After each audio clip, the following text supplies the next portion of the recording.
Nama pelatih Persib Bandung, Bojan Hodak, mendadak ramai dibicarakan setelah muncul wacana siapa yang layak menggantikan Patrick Kluivert di kursi pelatih Timnas Indonesia.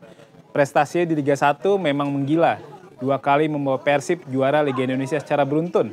Namun, apakah itu cukup untuk memimpin Timnas Indonesia di level Asia dan juga dunia?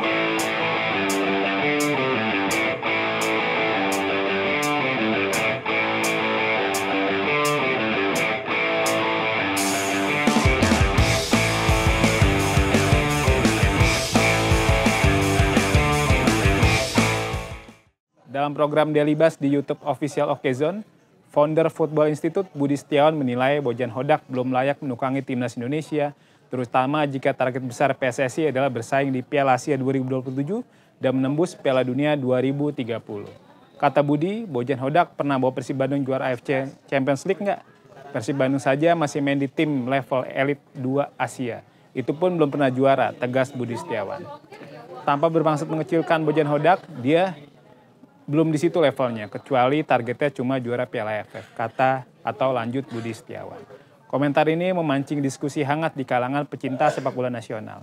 Banyak yang kagum dengan konsistensi Hodak di level klub, tapi pertanyaan besar, apakah sukses di level domestik cukup untuk menghadapi tantangan di level internasional? Ini ada satu nama lagi nih, Boyan Hodak gimana dong? Boyan Hodak kan dua kali juara Liga Indonesia. Dia pernah di Malaysia juga bisa jadi juara timnya. Itu gimana? Ya, pernah bawa Persib juara AFC Champions League gak? Belum pernah. Kan belum pernah. Belum pernah juga.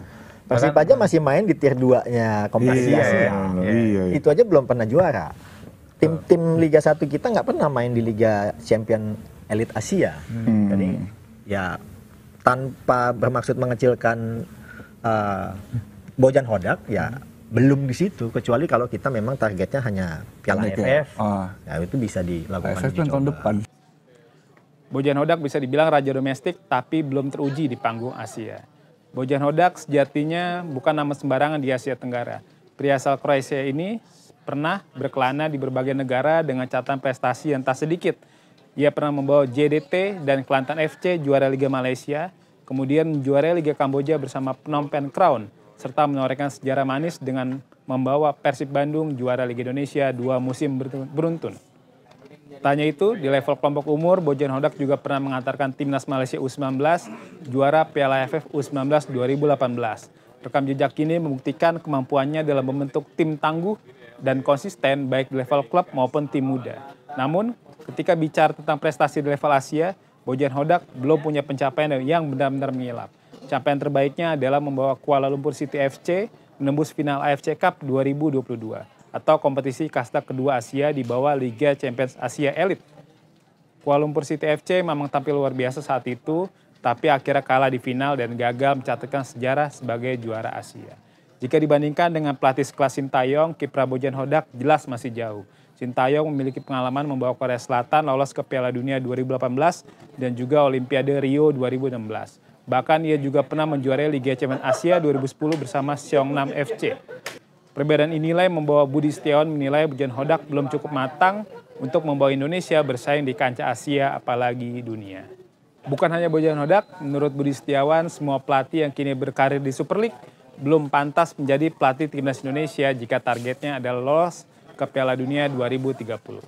Super League atau Liga 1 saat ini memang diisi oleh nama-nama besar di asal Eropa, terutama Belanda, seperti Jan-Paul van Gastel yang melatih PSM Yogyakarta, Johnny Janstens pelatih Bali United, dan juga Jan Olderekering pelatih Dewa United. Jan-Paul Gastel misalnya pernah menjadi pelatih NAC Breda dan juga asisten pelatih di Feyenoord Rotterdam serta Besiktas.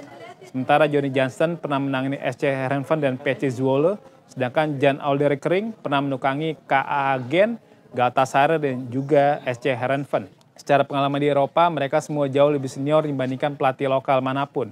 Tapi menurut Budi Setiawan, itu pun belum cukup. Menurut Budi, kalau targetnya cuma juara Piala AFF, ya mereka layak jadi pelatih timnas. Tapi kalau targetnya kita bersaing di Piala Asia dan juga berjuang ke Piala Dunia 2030, mohon maaf, semua pelatih Liga Indonesia belum tepat untuk timnas Indonesia, kata Budi Setiawan. Pernyataan ini juga menggambarkan realitas pahit bahwa standar sepak bola internasional jauh lebih tinggi daripada sekedar sukses di Liga domestik. Apalagi untuk menembus Piala Dunia, Indonesia butuh pelatih yang sudah terbukti bisa bersaing di turnamen antar negara, bukan hanya level klub. Di tengah diskusi tentang nama-nama pelatih Liga 1, pengamat sepak bola tanah air, Haris Pardede atau yang akrab disapa Bung Harpa mengajukan satu nama yang dinilainya lebih ideal untuk menangani timnas Indonesia. Sosok yang dimaksud adalah Hussein Amota. Nama ini mungkin belum terlalu familiar di telinga penggemar sepak bola Indonesia, tapi di kancah Asia dan Afrika, Amota adalah sosok yang cukup disegani. Ia adalah pelatih asal Maroko berusia 55 tahun yang baru saja menorehkan prestasi besar bersama timnas Yordania. Kata Bung Harpa, satu calon yang luput dari pantauan banyak orang adalah Hussein Amota. Sosok ini punya atribut yang dibutuhkan untuk melatih timnas Indonesia, kata Bung Harpa dalam program Morning Zone di YouTube Official OK Zone pada Senin 20 Oktober 2025. Pengambil keputusan Pak Erick Thohir ini agak lama. Nah, satu mungkin mau saya tambahkan, ada satu calon lagi yang luput dari pantauan semua orang. Mungkin ada satu dua yang enggak, itu bisa saya share di sini, yaitu Hussein Amota. Nah, pelatih Yordania ya, Bung Harpa. Pelatih Yordania. Itu. Nah, itu. Kenapa tuh Bung Harpa?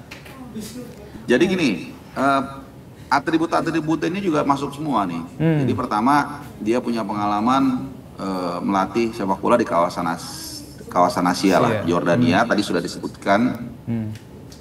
Hussein Amota juga punya pengalaman melatih di Asia. Secara usia juga masih muda untuk ukuran pelatih, yakni 55 tahun. Selain itu juga dengan usia yang segitu, dia diyakini bisa mengikuti ritme sepak bola modern. Selain pengalaman dan usia yang ideal, Amota juga punya kedekatan profesional dengan Direktur Teknik PSSI saat ini, Alexander Zouairs. Keduanya pernah bekerja sama di Federasi Sepak Bola Yordania pada periode 2023 sampai 2024. Saat itu Zouairs menjabat sebagai Direktur Teknik dan menunjuk Amota sebagai pelatih kepala timnas Yordania. Kedekatan ini tentu bisa menjadi jembatan bagi PSSI jika benar-benar serius ingin merekrut Amota. Bahkan menurut Bung Harpa, faktor finansial pun tidak akan jadi masalah besar. Menurut Bung Harpa, Amota yang berasal dari Maroko dan pernah bekerja sama dengan Direktur Teknik PSSI ini, Alexander Zouairs di Yordania, budgetnya juga kayaknya masuk, kata Bung Harpa.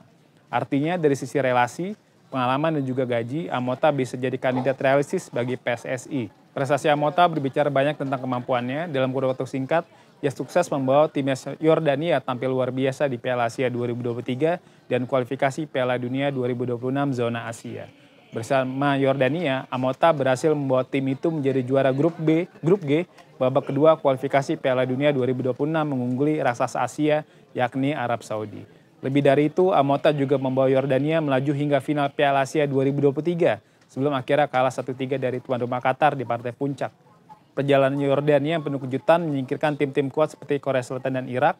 Selain itu juga di bawah arahan Amota, Yordania bermain disiplin, cepat dan agresif. Gaya bermain yang sebenarnya cocok dengan karakter pemain Indonesia yang mengandalkan kecepatan dan juga semangat tinggi. Belum menangani Yordania, Amota juga pernah membawa Maroko juara Africa Nation Championship atau CHAN 2020 serta Wydad AC menjuarai Liga Champions Afrika 2017. Ia bahkan sukses membawa klub-klub Timur Tengah seperti Al Sadd dan Al Jazeera juara Liga Domestik, yakni juara Liga Qatar dan juga juara Uni Emirat Arab. Dengan rekam jejak seperti itu, jelas Amota bukan sekedar pelatih eksperimen, melainkan pelatih yang sudah terbukti mampu mengangkat tim ke level tertinggi benua. Jika dibandingkan, siapa yang lebih layak, Bojan Hodak atau Hussein Amota yang menangani timnas Indonesia? Jika dibandingkan secara objektif, Bojan Hodak unggul dalam hal adaptasi dengan kultur sepak bola Asia Tenggara. Ia memahami karakter pemain Indonesia karena sudah lama tinggal di kawasan ini dan tahu betul bagaimana mengelola tim dengan sumber daya yang terbatas. Namun dari sisi pengalaman internasional, taktik modern dan pembuktian di turnamen besar, Hussein Amota jelas jauh di atas Bojan Hodak. Amota sudah berhadapan dengan tim-tim elit Asia dan juga dikenal punya filosofi permainan fleksibel, bisa menyerang cepat atau bertahan rapat dan mampu menanamkan mental kompetitif ke tim-tim yang tidak diunggulkan seperti Yordania. Itulah tipe pelatih yang dibutuhkan Indonesia untuk naik kelas dari sekedar penguasa Asia Tenggara menjadi penantang serius di level Asia. PSSI kini berada di titik penting. Setelah berakhirnya era Patrick Kluivert, mereka perlu menentukan arah baru untuk timnas Indonesia.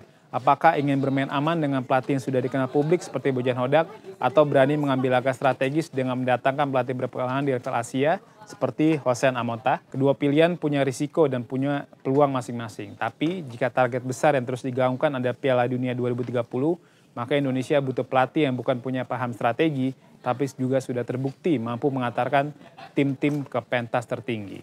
Dan tentu jika melihat rekam jejak, koneksi dan pencapaiannya, Hossein Amota tampaknya seperti opsi paling logis dan potensial untuk menjadi pelatih kepala timnas Indonesia berikutnya.